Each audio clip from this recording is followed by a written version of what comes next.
جس نے لا کر کلام الہی دیا وہ محمد۔ سب سے پہلے نبی جنہوں نے اللہ کے نام پر تلوار اٹھائی وہ تھے حضرت یوشع علیہ السلام، موسیٰ علیہ السلام کی جگہ جو نائب بنے، اور ان کا جو قتال تھا، جہاد تھا، وہ دین کے لیے، دین کو پھیلانے کے لیے نہیں بلکہ اپنا ملک آزاد کروانے کے لیے تھا۔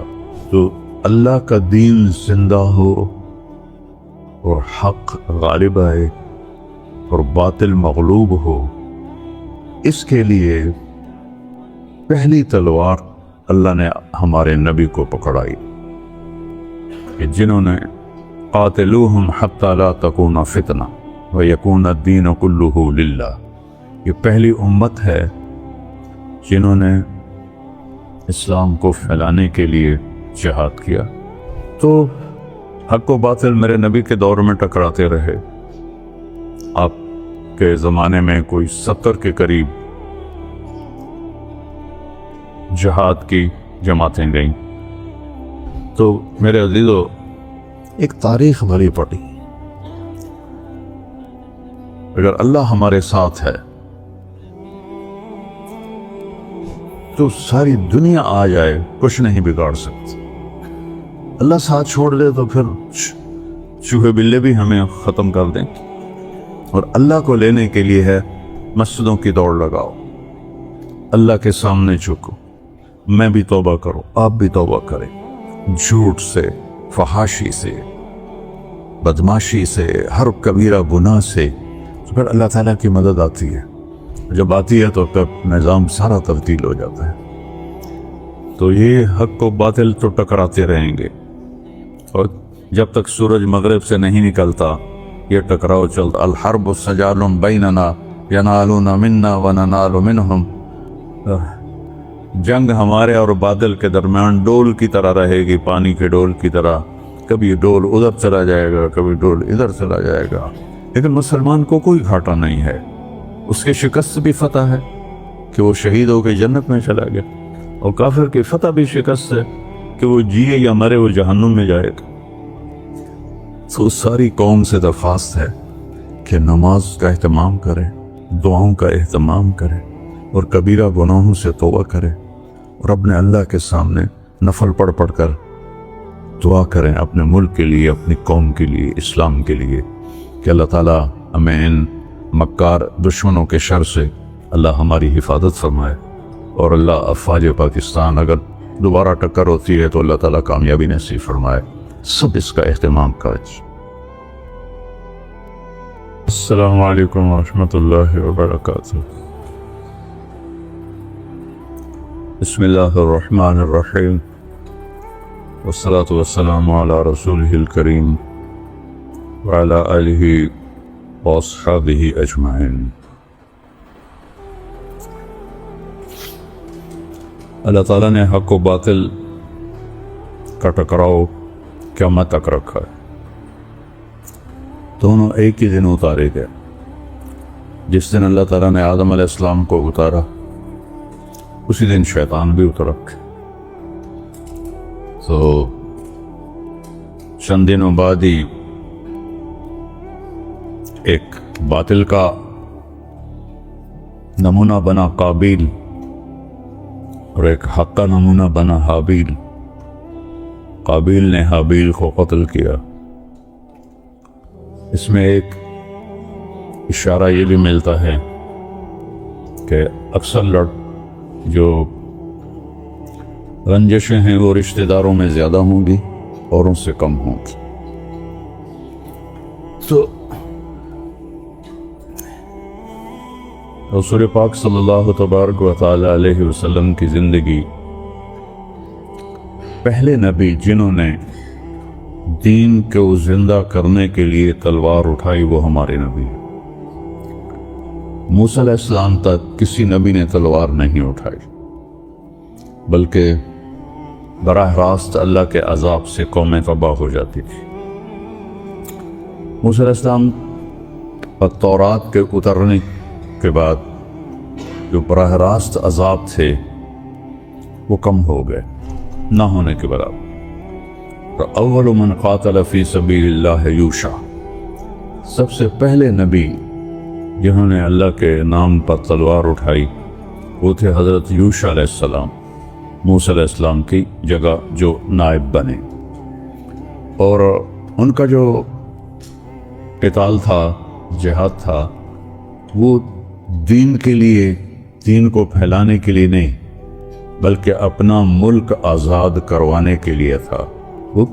وہ بھی جہاد ہے، من قتل دون مالہ فہو شہید، جو اپنے مال کی حفاظت کرتے ہوئے مارا جائے وہ بھی شہید ہے۔ تو اللہ نے قرآن میں سبب بتایا، وَمَا لَنَا أَلَّا نُقَاتِلَ فِي سَبِيلِ اللَّهِ وَقَدْ أُخْرِجْنَا مِن دِيَارِنَا وَأَبْنَائِنَا۔ وہ بنو اسرائیل کہہ رہے ہیں کہ ہم کیوں نہ قتال کریں، ہمیں اپنے گھروں سے، اولادوں سے دور کر دیا گیا ہے۔ تو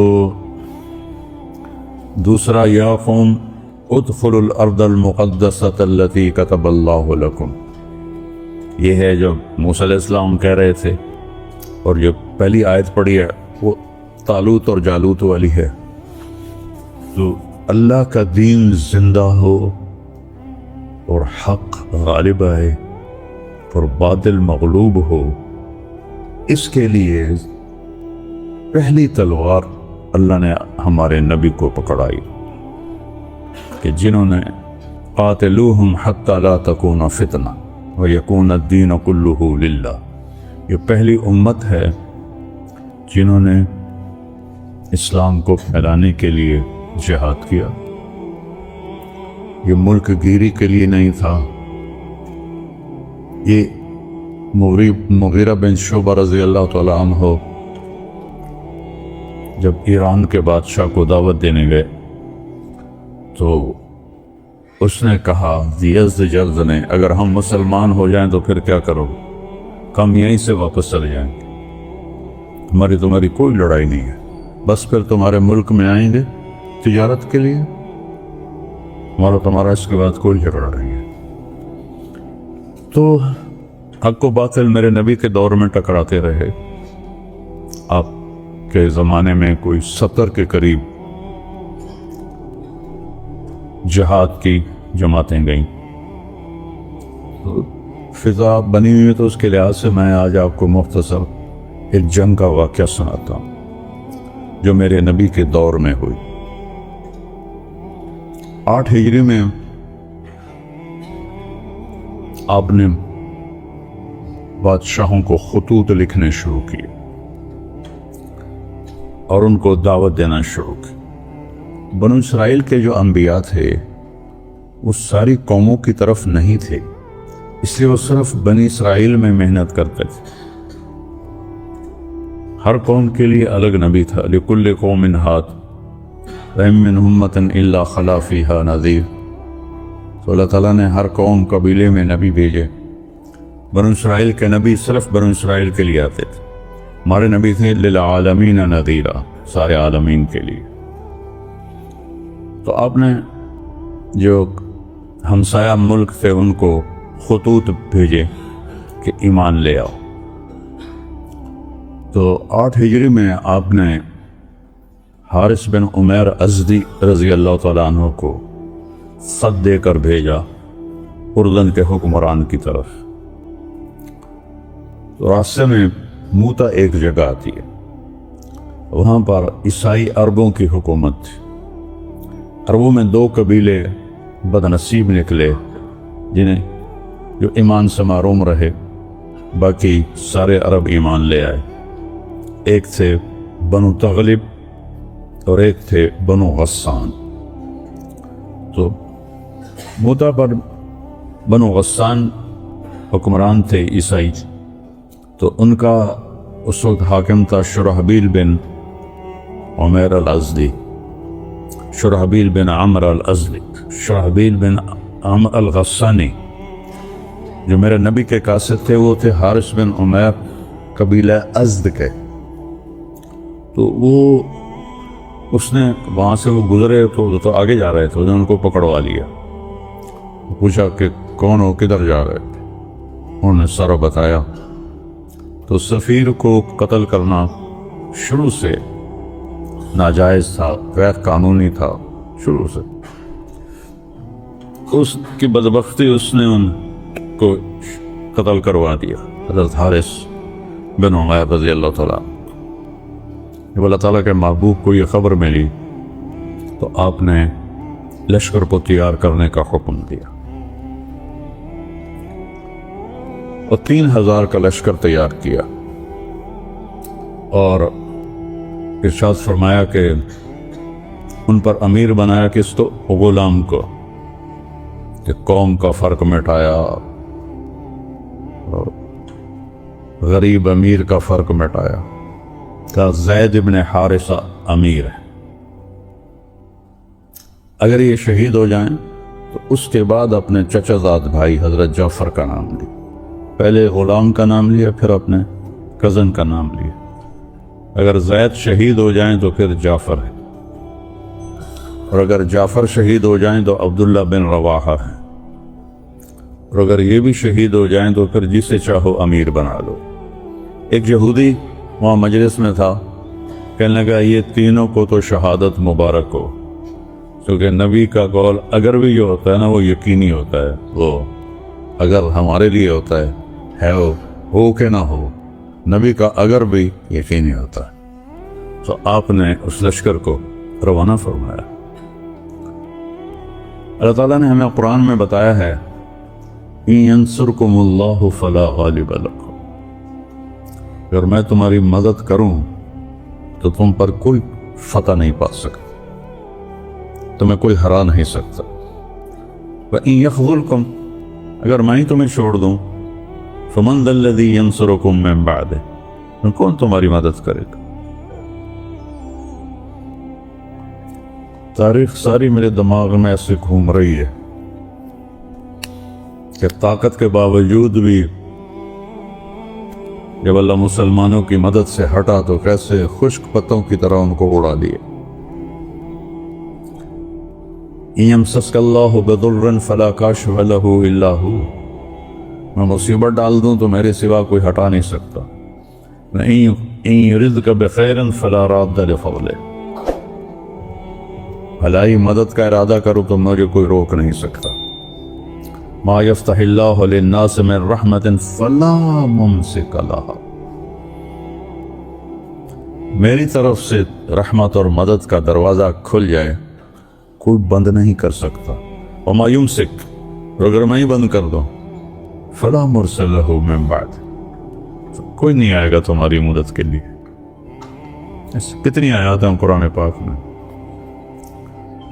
تو جب یہ لشکر موتا کے قریب پہنچا تو رومیوں کو مخبری ہو گئی، تو انہوں نے 1,00,000 کا لشکر بھیج دیا حفاظت کے لیے۔ تھیوڈورس رومی سردار سالار تھا۔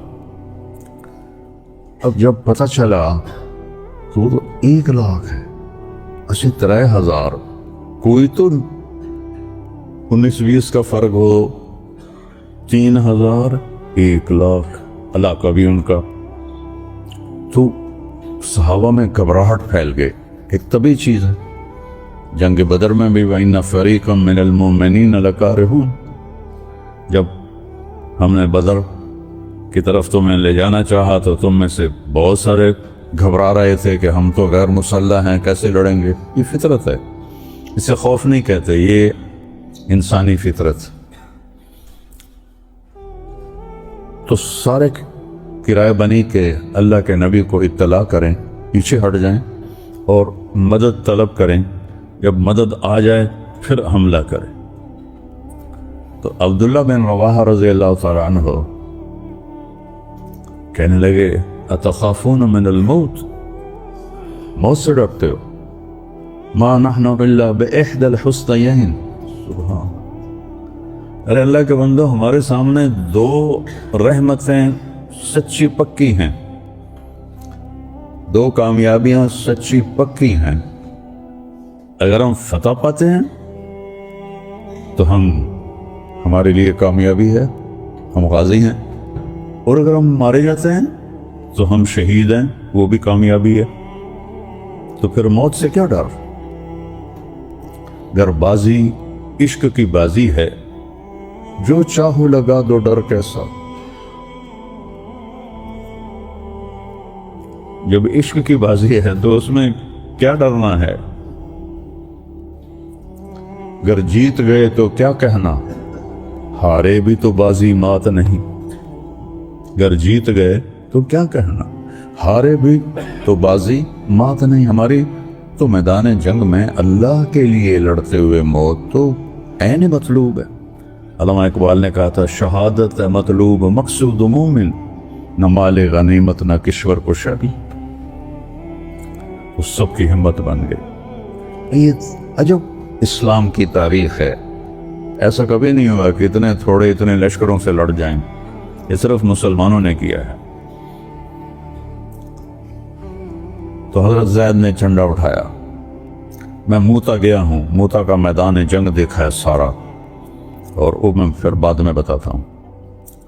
تو وہ اللہ، اور 700 میل کا سفر ہے مدینے اور موتا کا۔ میرے نبی مسجد میں بیٹھے تھے اور ایسے خلا میں دیکھ رہے تھے، ایک دم آپ نے فرمایا، زید نے جھنڈا اٹھایا اور آگے بڑھا۔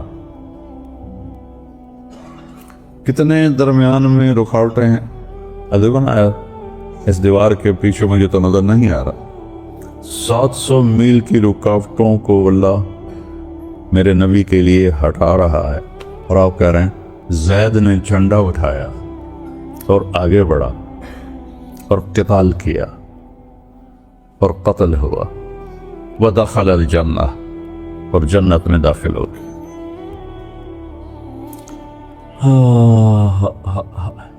جب اس لشکر کو روانہ کیا، جرف تک آپ ساتھ گئے۔ جرف آخری چوکی تھی جہاں سے لشکر آگے جاتے تھے، مسجد نبوی سے 7 میل کے فاصلے پر تھے۔ تو پیچھے رہنے والے صحابہ کہنے لگے، سالمین و غانمین، اللہ آپ لوگوں کو سلامتی سے لائے اور فتح سے لائے۔ تو عبداللہ بن رواحہ نے فرمایا، عبداللہ بن رواحہ بڑے شاعر تھے، فی البدی لیکنی اسأل الرحمن مغفرۃ وضربۃ ذات فرع تقذف الزبط۔ نا میں نے واپس نہیں آنا، میں اللہ سے مانگتا ہوں مغفرت اور ایک ایسی نیزے کی ضرب جو میرے جگر کو چیر کے رکھ دیتے۔ جو اونٹنی پہ سوار ہوئے اور چلے تو زید بن ارقم آپ کے پیچھے بیٹھے تھے، وہ جوان تھے، بالکل نوعمری تھی۔ تو عبداللہ بن رواحہ کہہ رہے تھے، اذا ادنیتنی وحملت رحلی مسیرۃ 4 بعد الحسائی فشانک انعم وخلاک ضم ولا ارجع الى اہلی ورائی۔ وہ اپنی اونٹنی کو کہنے لگے، ان سے باتیں کر رہے ہیں کہ جب تو مجھے لے کے چلی ہے وہ لمبی مسافت پر، تو سلامت رہے، لیکن یہ تیرا میرا آخری سفر ہے، میں واپس نہیں آؤں گا۔ تو حضرت زید بن ارقم رونے لگے، تو ان کو انہوں نے ایسے کون نہیں ماری پیچھے ایسے، کیوں روتا ہے؟ اللہ مجھے شہادت دے اور تو غنیمت لے کے واپس جائے تو یہ کوئی گھاٹے کا سودا ہے؟ دیکھو جنہوں نے مرنے کا ارادہ کیا انہوں نے ہرانا بڑا مشکل ہوتا ہے۔ خالد بن ولید اور طلیحہ، جھوٹے نبی کی جنگ ہو رہی تھی، تو طلیحہ اپنے سالار سے کہتا ہے، وہ ہیں بھی تھوڑے اسی ہاں بھی زیادہ، تو سانو یہ ماری جان دینے کا گل کی ہے؟ تو اس کے سالار نے کہا، وہ جو ادھر ہے نا، ان میں سے ہر آدمی یہ چاہتا ہے میں پہلے مر جاؤں، دوسرا بعد میں مرا، اور ہم میں سے ہر ایک یہ چاہتا ہے پہلے اگلا مرے پیچھے میں مرا، ان سے کون لڑے گا؟ تو انہوں نے کہا ایسے کون ناراض، وہ حق کیوں روتا ہے؟ مجھے شہادت مل جائے، تو میری اونٹنی لے کے واپس جائے، تو اس میں کیا دونوں کا مزہ ہے۔ تو جب حضرت زید شہید ہو گئے تو پھر آپ نے فرمایا اب جھنڈا جعفر نے اٹھایا۔ جعفر آپ کے چچا زاد بھائی تھے، سب سے بڑے تھے جعفر، ان سے چھوٹے تھے عقیل، اور ان سے چھوٹے تھے علی بن ابی طالب رضی اللہ تعالیٰ عنہ۔ تو ان پر وار کیا کہ رومی نے ہاتھ کاٹ دیا۔ آپ نے کہا جعفر کا ہاتھ کٹا، اس نے جھنڈا دوسرے ہاتھ میں پکڑ لیا۔ کیا نظر ہے میرے نبی کی! ہم اس کی بات کو جھٹلا کر اپنے علم پہ چلتے ہیں، ہم سے کوئی بڑا بیوقوف کوئی ہوگا؟ کہ انہوں نے دوسرا ہاتھ بھی کاٹ دیا، اس نے جھنڈا سینے سے لگا لیا تو اس کو دو ٹکڑے کر دیا، وَدَخَلَ الْجَنَّةَ، اور جنت میں داخل ہو گئے۔ بعد کی بات یہاں نہیں، ایک اور موقع پر آپ نے فرمایا کہ اللہ نے جعفر کے کٹے بازوؤں کے بدلے اسے 2 پر عطا کیے ہیں، جس سے وہ پوری جنت کی سیر کرتا ہے اور اڑتا پھرتا ہے، اس لیے ان کا نام جعفر طیار بن کہلایا، جعفر طیار۔ اس کے بعد حضرت عبداللہ بن رواحہ ایک کونے میں تھے پچھڑ، اور 3 دن سے کچھ کھایا نہیں تھا، تو ایک گوشت کا ٹکڑا منہ میں تھا، تو آواز لگی عبداللہ جعفر شہید ہو گئے۔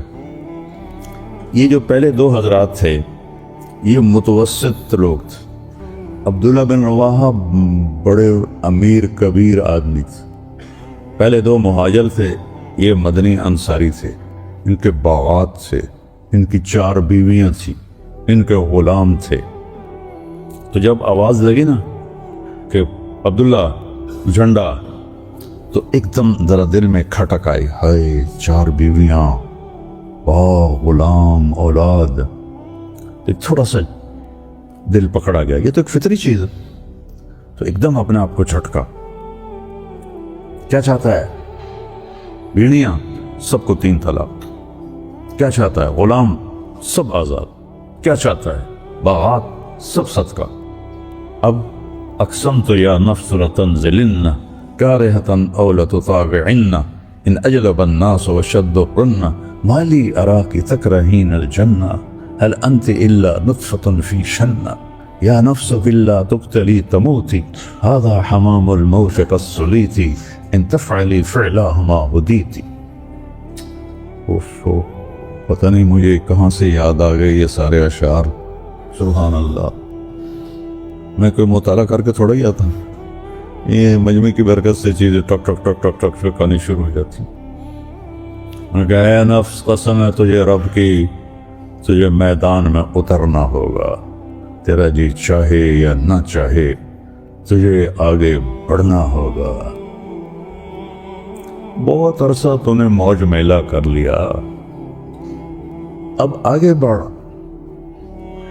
اور اس طرح موت کو قبول کر جیسے تیرے ساتھیوں نے کی، وہ گئے جنت میں، تو بھی جا جنت۔ یہ کہ وہ جو بوٹی تھی نا وہ بھی پوری نہیں کھائی، پھینک دی، اور جھنڈا اٹھایا، اور آپ نے کہا اب جھنڈا عبداللہ نے اٹھایا، آگے بڑھے، قتال کیا، قتل ہو گئے، اور آپ خاموش ہو۔